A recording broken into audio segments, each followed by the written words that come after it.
우리 좌우 옆에 있는 분들과 인사 나누겠습니다. 사랑합니다. 축복합니다. 반갑습니다. 오늘은 맥추절입니다. 다른 이름으로는 6월절이 지나고 50일째 되는 날로 우리가 날이라고 해서 오순절이라고도 합니다.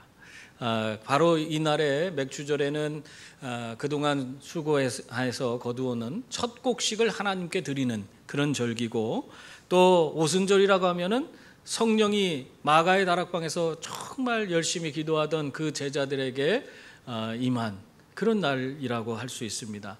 그래서 참 어떻게 보면 기독교적인 그런 아주 뜻깊은 날이라고 볼 수 있습니다. 이러한 날에 오늘 우리가 모였는데, 이 자리에도 우리가 정말 기쁨으로 하나님께 정성을 다해 우리의 첫 것을 드리고, 또 한편으로는 이 성령의 강한 임재를 경험하는 그런 귀한 시간이 될 수 있기를 바랍니다. 영국 웨일즈의 에반 로버츠라고 하는 청년이 있었어요. 이 사람은 돈도 없고 배우지도 못한 사람입니다.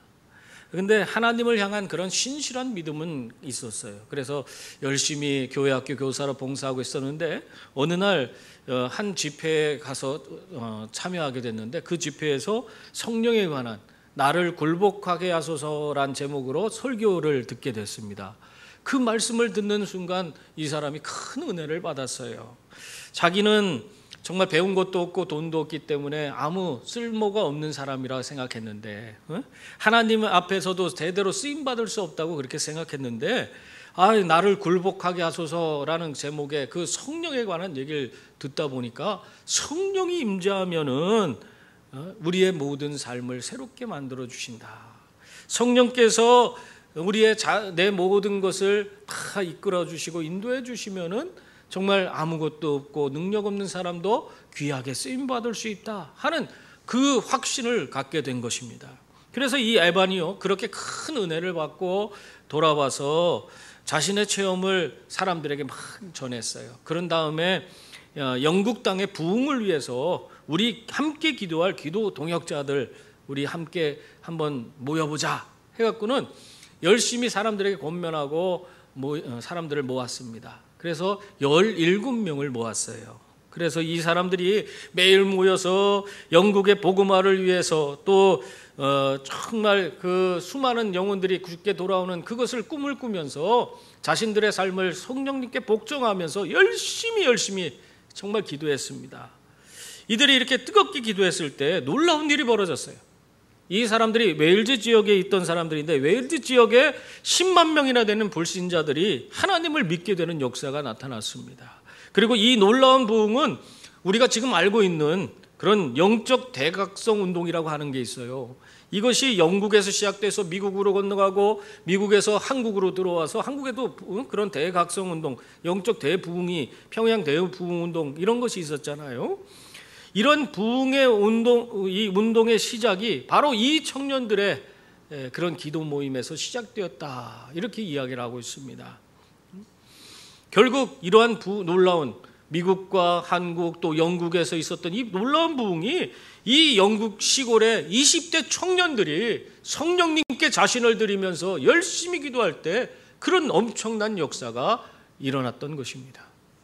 그러므로 여러분의 삶도 마찬가지. 하나님께 여러분의 모든 것을 내어드릴 때에, 성령님이 여러분의 삶을 인도하실 때에 여러분의 삶을 통해서 하나님의 위대하고 놀라운 능력이 나타나게 되는 줄 믿습니다.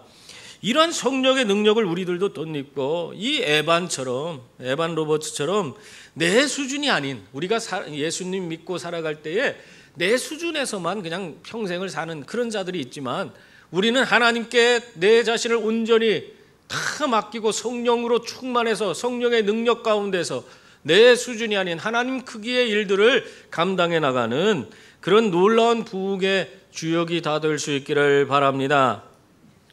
6월절에 예수님이 예루살렘에 오르셨어요. 왜 오르셨어요? 온 세상의 모든 사람들을 구원하고자, 그들을 정말 압제하고 있는 모든 죄악으로부터 벗어나게 하기 위해서, 죄와 죽음의 그 권세로부터 그들을 건져내서 구원과 영생을 주기 위해서 예수님이 예루살렘에 오르신 것입니다. 여기서 온 세상이라고 하는 것은 유대인뿐만 아니라 이방인까지 다 포함되는 거예요. 지금 이 유대에서 있었던 이 사건이지만은 예수님이 예루살렘에 오르실 때 온 세상이 그를 따르는도다. 19절에 이미 그 말씀이 있잖아요.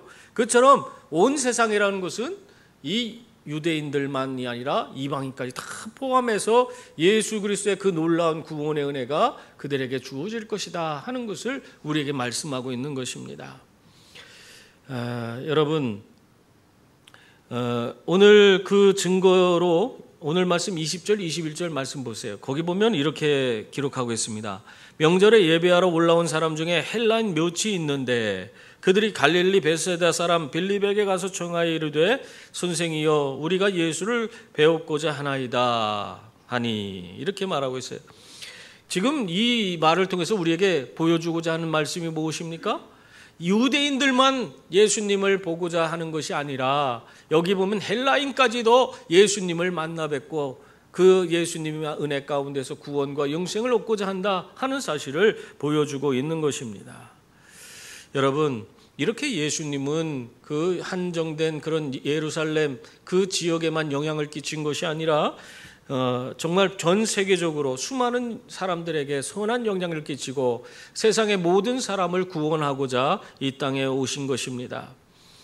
여러분, 그런데 중요한 것은 예수님께서 유대인임에도 불구하고 유대인이나 이방인이나 차별 없이 그들을 다 포용하고 수용했다는 사실입니다. 여러분, 우리가 예수님을 따르는 자들이에요. 예수님을 믿고 예수님의 뒤를 따라서 사는 성도들인 줄 믿습니다. 그렇다면 우리들도 예수님께서 이렇게 차별 없이 모든 사람들을 다 포용하고 그들을 구원의 길에 구원을 그들에게 허락하셨듯이 우리들에게도 이런 차별 없는 그런 삶을 우리들이 예수님을 따르는 자들이라면 살아야 한다는 그것을 우리에게 말씀하고 있는 것입니다. 그러므로 우리는 어떻게 해야 돼요? 언제나 어떤 사람이든지 차별 없이 누구든지 예수님의 사랑으로 사랑하는 그런 자들이 될 수 있기를 바랍니다. 그리고 어떤 외형이나 그 사람의 갖추고 있는 그런 지적 수준이나 이런 것에 구별하지 않고 어느 누구에게나 하나님의 복음을 전할 수 있는 그런 분들이 또한 되셔야 하는 줄 믿습니다. 그런데요, 사람들은요 은근히 사람들을요 구별합니다. 나와 함께 할 수 있는 사람, 이 사람은 나와 좀 같이 하기가 어려운 사람, 나름대로 다 그 기준이 있어갖고 사람들을 구별해서 사귀기도 하고 사귀지 않기도 합니다. 이게 사람들이 살아가는 그런 모습이에요. 어떤 분이 노인정에 가서 아파트 노인정에 가입을 하려고 했다고 합니다. 그러니까 노인정에 갔더니 참 노인정 가입하는 것도 쉽지 않더래요. 얼마나 텃세가 심한지 회원들이 그 가입하려고 하는 사람들을 아주 무한하게 그 사람을 막 무한하게 만들더래요. 그들이 가입하려고 갔는데 갔을 때 첫 질문이 뭐냐면 전세냐 자가냐 그걸 묻더래요. 아니 노인정 가입하는데 전세면 어떻고 자가면 어때요? 근데 전세냐 자가냐 그걸 묻고 자가면 되지만은 전세면 안 된다 그렇게 얘기하더래. 여러분 우습지 않습니까? 자가면 어떻고 정말 전세면 어때요? 한 동네 사는 사람끼리 서로 좋은 관계를 맺고 의좋게 지내면 그것만큼 좋은 일이 어디 있겠습니까? 근데 전세라고 차별하고 있는 거예요. 이게 세상적인 기준이에요. 세상적인 사람들이 생각하는 그런 기준이고 이런 식으로 사람을 구별하고 차별하는 것이 세상입니다. 그래서 우리가 세상에서 살 때에 정말 세상에 우리가 소망을 두고 산다는 것은 참 미련한 거예요. 그래서 우리는 예수님을 바라봐야 하는 줄 믿습니다. 예수님은 빈부 귀천을 떠나서 귀한 자나 천한 자나 없는 자나 많은 자나 정말 어떻게 보면 배운 자나 못 배운 자 할 것 없이 예수님은 누구든지 차별하지 않고 다 포용하시는 받아주시는 그런 분이신 줄 믿습니다. 그래서 우리가 내가 어떠한 수준에 있든지 상관없어요. 그저 우린 예수님께 나아가면 예수님은 우리를 사랑으로 품어주시고 우리를 그의 자녀 삼아주시고 우리에게 힘주시고 능력 주셔서 정말 하나님이 할 수 있는 놀라운 일들을 경험하면서 살 수 있도록 만들어주시는 줄 믿습니다. 여러분, 성경은 뭐라고 하고 있어요? 약한 자들을 들어서 강한 자를 부끄럽게 하시는 하나님이라고 성경은 말씀하고 있어요. 우리의 연약한 자들, 차별받는 자들도 주님 안에서 주님의 힘과 능력으로 강한 자들을 부끄럽게 할 수 있는 줄 믿습니다. 그러므로 여러분, 나의 약함을 한탄하지 마시고 예수님께 나아가서 그분의 힘과 능력을 덧내기를 소망하시길 바랍니다. 그래서 정말 주님의 그 은혜 가운데서 기쁨과 감격 속에 살아가시고 또 다른 많은 사람들을 그냥 기쁨으로 다 받아주고 포용할 수 있는 그런 분들이 다 될 수 있기를 바랍니다. 또한 예수님을 따르는 자들은요, 자기 희생적인 삶을 살아야 하는 것입니다. 헬라인들이 예수님을 만나 뵙기 원한다는 그 소리를 듣자 예수님이 그때 뭐라고 하셨어요? 우리가 생각할 수 없는 놀라운 말을 하세요. 거기 보면은 23절 말씀에 보면요, 인자가 영광을 얻을 때가 왔도다, 그렇게 말씀하고 있어요. 아니, 헬라인들이 찾아왔는데 그게 무슨 영광 받을 때인가? 우리는 그렇게 생각할 수 있잖아요. 그러나 예수님이 그걸 보면서 생각하신 게 있어요. 이방인들까지도 이제 다 주님 앞으로 나오는 그 모습을 보면서 정말 이제는 이 유대인들의 박해가 더 가속화되고 결국에는 십자가의 죽음에 이르게 되는 그러한 현실이 다가왔다 하는 사실을 예수님은 다 아신 거예요. 그래서 인자가 영광을 받을 때가 왔도다, 그렇게 말씀하신 겁니다. 그런데 예수님은 이렇게 하나님 뜻에 따라 십자가의 길을 걸으시고 그 모진 고통을 겪는 그걸 뭐라고 하고 있어요? 그게 영광이라고 얘기하고 있어요. 여러분, 여러분은 어떻게 생각하십니까? 하나님이 원하는 길을 걸으면서 정말 우리가 고난과 여러 가지 역경을 겪게 된다면, 그리고 내가 갖고 있는 것도 다 잃어버리고 내가 엄청난 손해를 입게 된다면, 그러면 여러분은 어떻게 하겠어요? 그것을 나는 영광 받을 때가 됐다, 이것이 나의 영광입니다, 이렇게 얘기할 수 있어요? 정말 오늘 이 자리에 있는 분들은 그러한 것까지도 정말 하나님이 나에게 주신, 내가 이 땅에서 누려야 되는 하나님이 주신 영광이라고 여길 수 있는 그런 분들이 다 될 수 있기를 바랍니다. 그런데 많은 사람들은요, 그것을 영광으로 받아들이지 않아요. 그걸 그렇게 받아들일 수도 없습니다. 오히려 그것은 자신에게 주어진 징계이고 그리고 저주라고 생각합니다. 그래서 어떻게 해요? 하나님 뜻대로 행하다가 내게 어려움이 닥쳐오고 내게 무슨 손해가 끼치는 그런 일이 주어지면 그냥 다 때려치고 뒤돌아서는 것이 우리들의 모습입니다.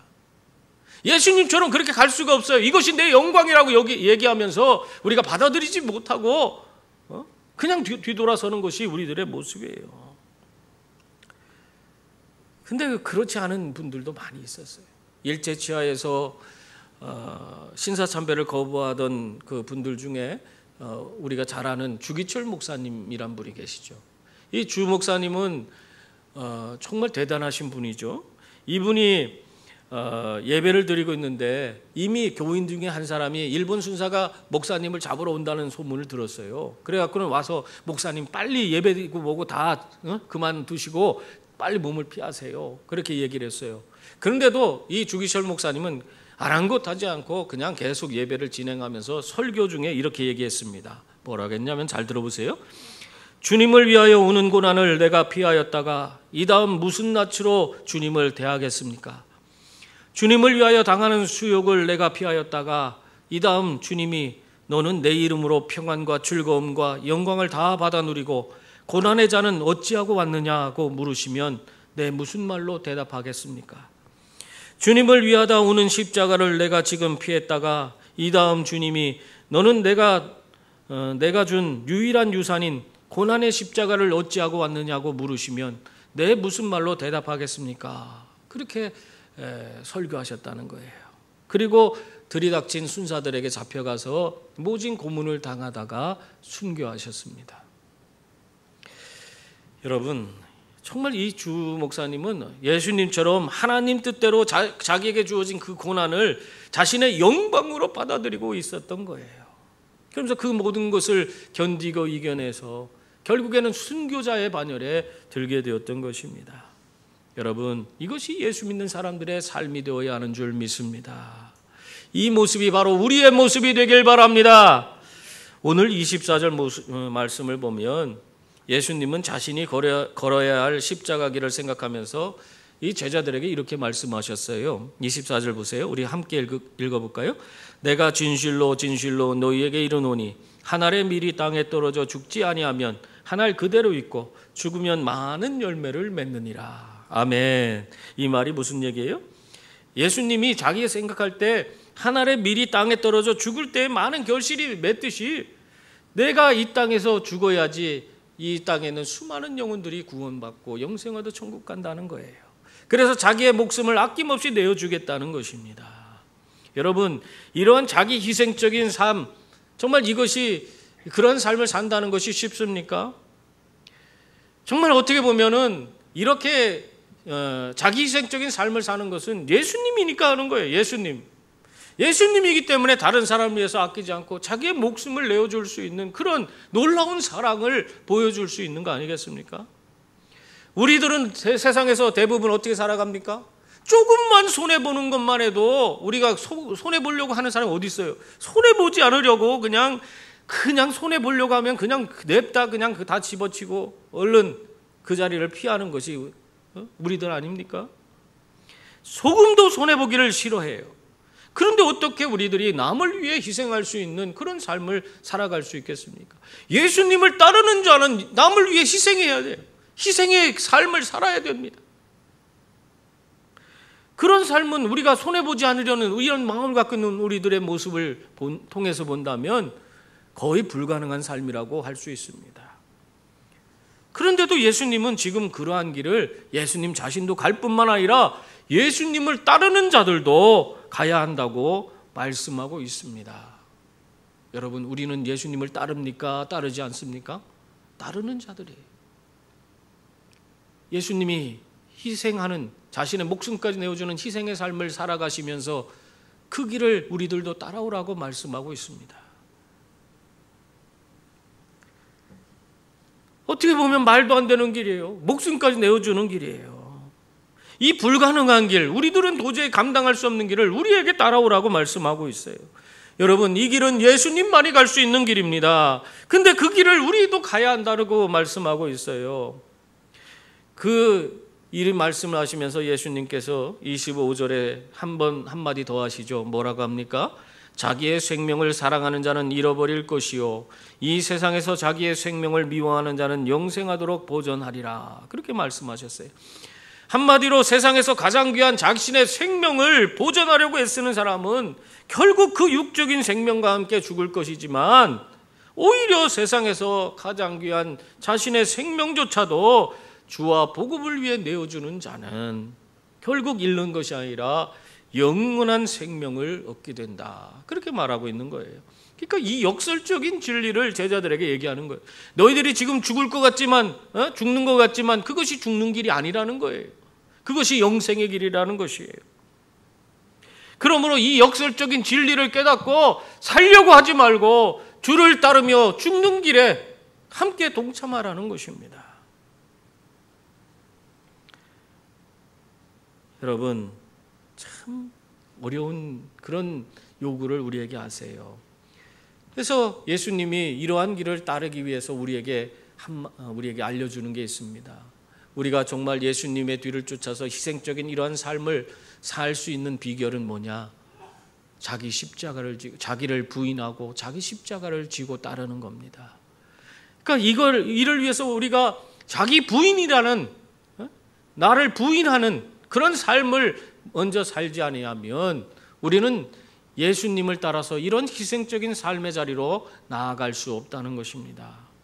여러분, 자기 부인이라는 것은 다른 게 아니에요. 내가 내 인생의 주인이죠. 그래서 내가 내 마음대로 살았습니다. 그런데 자기 부인을 한다는 것은 내가 내 인생의 주인이 아니라는 것을 인정하는 겁니다. 내가 내 인생의 주인이 아니면 누가 주인이에요? 마귀가 주인이에요? 그렇지 않죠. 우리가 믿고 따르는 예수님이 나의 인생의 주인이 되어주셔서 나를 이끌어 주시고 인도해 주실 것을 우리가 믿고 따라가는 것입니다. 그럴 때 우리는 내 힘과 내 능력으로 사는 것이 아니고 주님이 나를 이끌어 주셔서 주님께서 주시는 힘과 능력으로 우리는 다른 사람을 포용하고 사랑하고 그들을 위해서 희생하는 삶을 살아갈 수가 있게 되는 것입니다.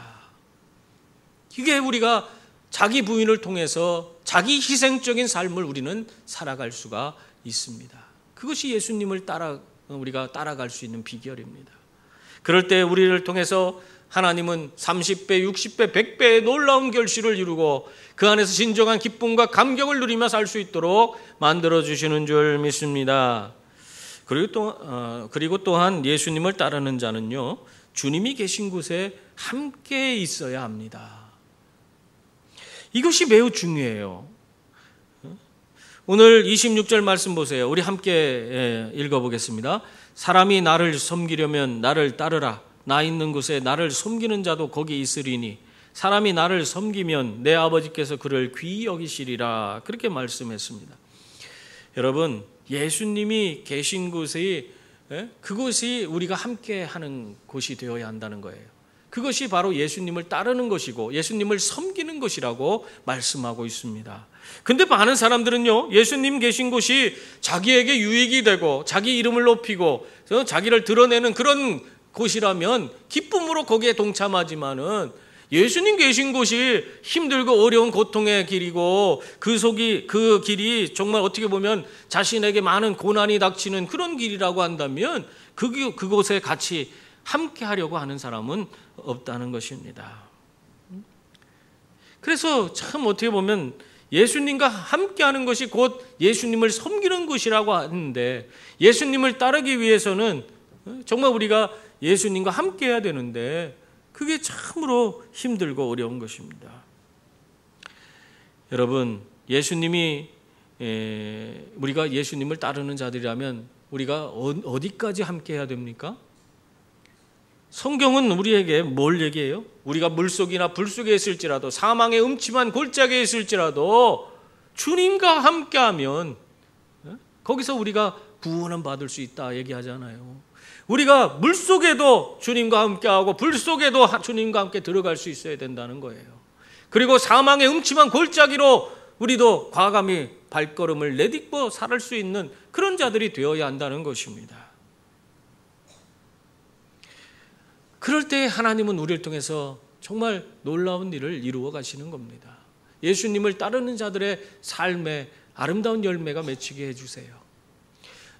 신라권을 지은 그 존 밀턴 있죠? 이 밀턴은 이 창세기 1장부터 3장까지 읽으면서 은혜를 너무 받았어요. 그래서 내가 창세기 이 말씀을 가지고 정말 훌륭한 글을 써서 작품을 써서 세상에 내놓으리라 하는 꿈을 갖게 됐어요. 그랬는데 그가 열심히 썼지만은 제대로 꿈의 근처도 갈 수가 없었습니다.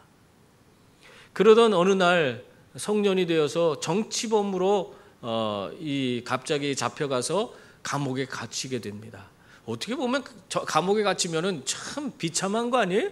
절망스럽고 그 인생이 왜 나는 이런 삶을 살아야 되는가? 거기서 그냥 원망하고 불평하며 살 수 있는 거 아닙니까?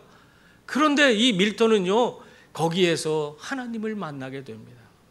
감옥 속에서 하나님과 함께하는 그런 삶을 살게 돼요.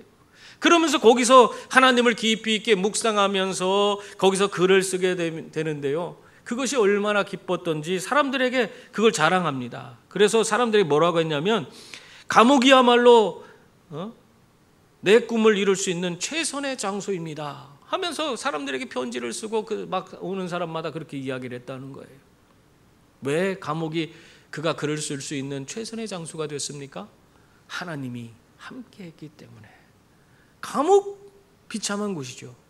근데 그곳에 하나님이 함께 했기 때문에 기쁘고 즐겁고 거기서 자기의 작품 활동을 마음껏 펼칠 수가 있었다는 것입니다. 그래서 그곳에서 위대한 작품 신라권이 탄생한 것입니다. 여러분, 하나님이 함께하는 이 밀턴은 감옥이었지만 그곳에서 위대한 작가로 거듭날 수가 있었습니다. 왜? 하나님이 함께했기 때문에. 그러므로 사랑하는 성도님들, 우리의 인생은 어디에 있느냐가 아니라 누구와 함께하느냐에 달려있는 줄 믿습니다. 그러므로 예수님이 어디에 있든지 예수님과 함께하는 분들이 다 될 수 있기를 바랍니다. 예수님과 함께해서 정말 그분이 주시는 놀라운 은혜와 복을 누리고 또 그분이 말씀하시는 대로 정말 그분을 따라서 한 걸음 한 걸음 정말 어디든지 나아감으로 말미암아 우리를 통해 일하시는 하나님의 위대하신 능력이 나타나고 또 그것으로 하나님 앞에 크게 영광 돌리는 우리 모두가 될 수 있기를 주님의 이름으로 축원합니다. 기도하겠습니다. 은혜로우신 하나님, 예수님을 따르는 자가 되길 원합니다.